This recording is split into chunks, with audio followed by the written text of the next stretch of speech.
सारी विधानसभाएं हमारे पास पहले भी थी, हमारा संगठन इस पे काम कर रहा है। हमारे लोकसभा सांसद, विधायक और भारतीय जनता पार्टी को जनता ही जवाब देगी। ये चुनाव समाजवादी पार्टी जीतेगी, क्योंकि उत्तर प्रदेश में अब केवल अराजकता है, केवल आरोप है, केवल साजिश है। एक चीज और देखिए कि जो चुनाव को और दिलचस्प करने वाली, मायावती काफी ज्यादा एक्टिव नजर आई।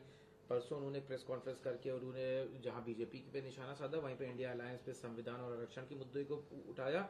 तो कल अब उन्होंने संगठनात्मक बैठक करी है और अभी उनके जो सीट्स हैं उस पर जो कैंडिडेट है वो भी लगभग फाइनल हो चुके हैं। क्या लगता है मायावती के इस रणभूमि में एक्टिव होने से कितना फर्क पड़ने वाला चुनाव में? मायावती जी अपने वजूद की तलाश में हैं। वो भारतीय जनता पार्टी के साथ काम करती हैं, उनके अनुसार वो अपने कैंडिडेट्स की घोषणा करती हैं। उन्हें ना आरक्षण से मतलब है, ना उन्हें दलितों से मतलब है और उनके अधिकारों से मतलब है।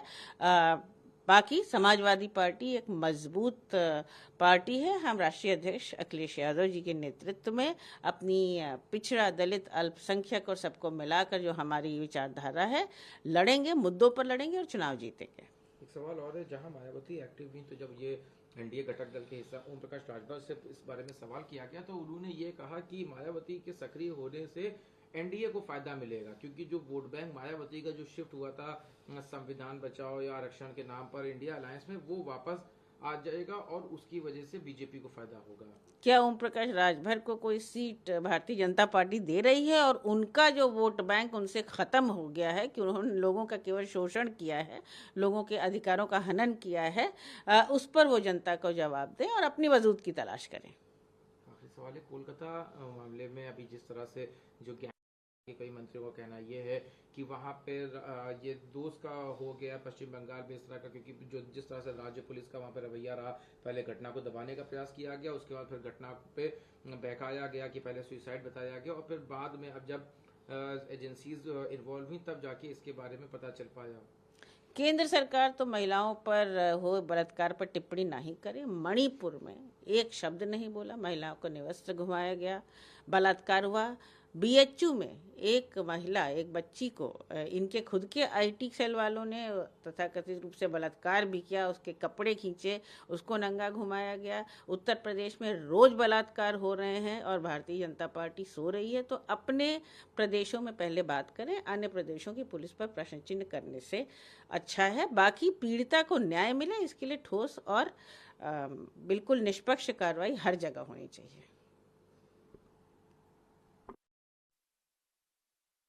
अभी खन्नौज से एक इंसिडेंट रिपोर्ट हुआ है जिसमें अटेम्प्ट टू रेप का मामला दर्ज हुआ है। समाजवादी पार्टी के वहाँ के लोकल लीडर नवाब सिंह के खिलाफ किस तरह से देखती है, क्योंकि अभी जिस तरह की खबरें आ रही कि नवाब सिंह एक समय पर डिम्पल यादव के प्रतिनिधि भी रहे हैं जब वो वहाँ से सांसद थी।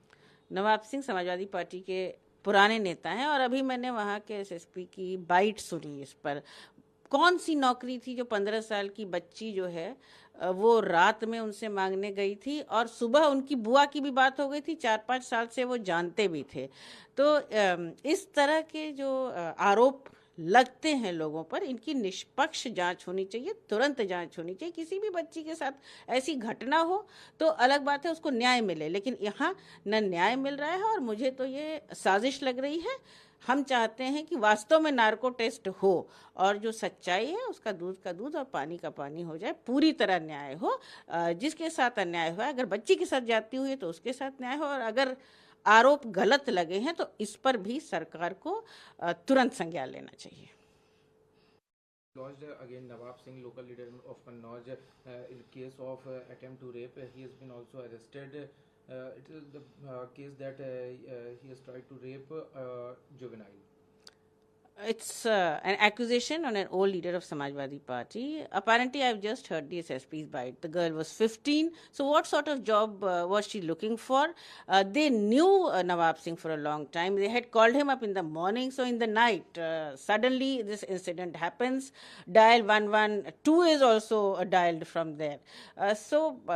Justice has to be done. If the girl has been molested, then the girl should get justice. But otherwise, we demand a narco test, we demand a DNA test, we also demand concrete evidence before anybody is actually accused. And if there is any conspiracy involved, then those who are involved in this conspiracy should also be brought to the book. The question is that why you think that it's a conspiracy?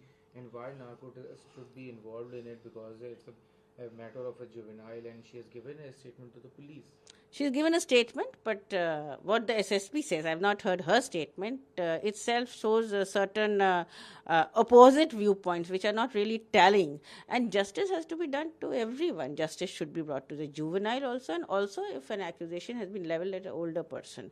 That's the basic, we follow law and order, irrespective of the fact that the UP government has completely thrown it out of the window, the law and order book. So let's do the narco test. Let's ascertain that rape took place. Let us then accuse someone, and he's already been arrested. So this entire procedure should be done immediately.